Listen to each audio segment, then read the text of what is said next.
Bello, c'è la calò,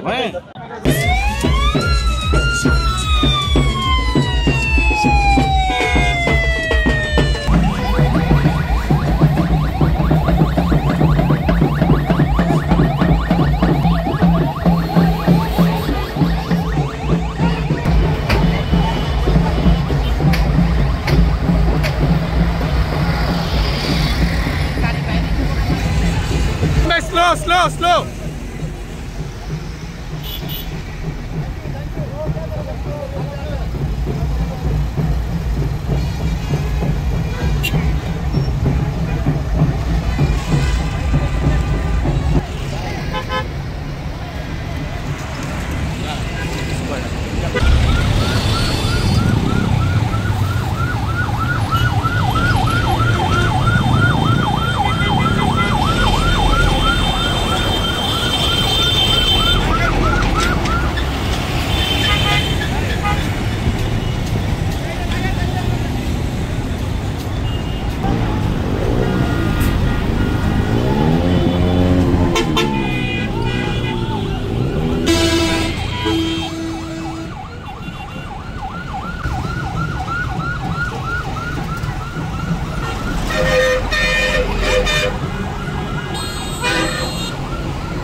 এটা তো আপনারা জানেন বিশ্বজয় বিপ্লব দিবস উপলক্ষে আমরা পালন করতেছি। এটা আমরা একটা সিপাহী বিপ্লব দিবস তো আপনারা সবাই জানেন যে ঐতিহাসিক সিপাহী বিপ্লব মানে জনতা, আর্মি, বিডিআর, পুলিশ সমস্ত মিল্লা প্রেসিডেন্ট জিয়া রহমানকে আটকায় রাখছিলেন, ওনাকে উদ্ধার করছেন।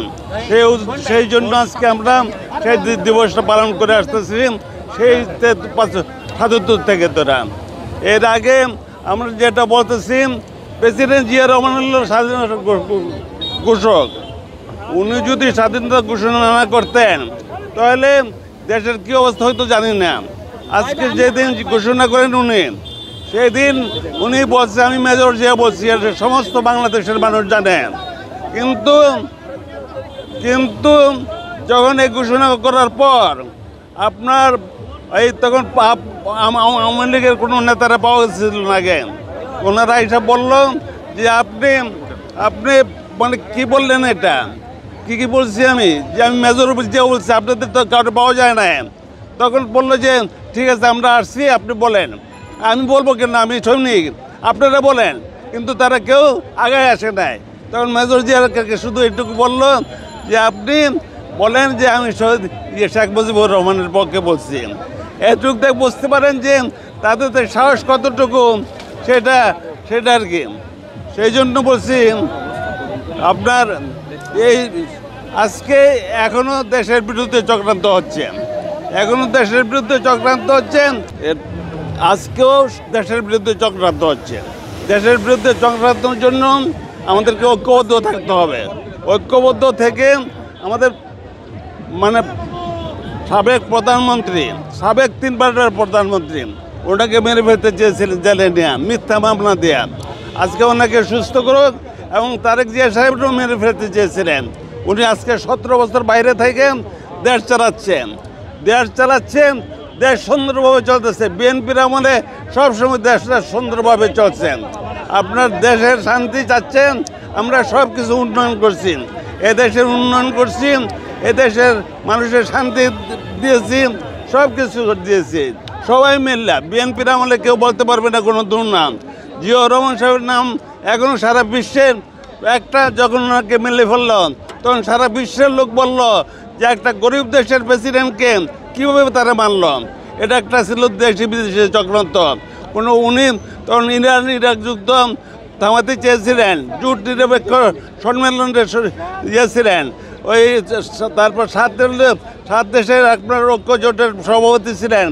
এই ঐক্যবদ্ধভাবে আমাদের কাজ করতে হবে। কেউ যদি এখানে ঐক্য বিশৃঙ্খলা সৃষ্টি করতে চায়, দলের মধ্যে যদি কেউ বিশৃঙ্খলা সৃষ্টি করতে চায়, দল সেটা শাস্তির ব্যবস্থা করবে, আইনগত ব্যবস্থা করবে, দলীয় ব্যবস্থা করবে।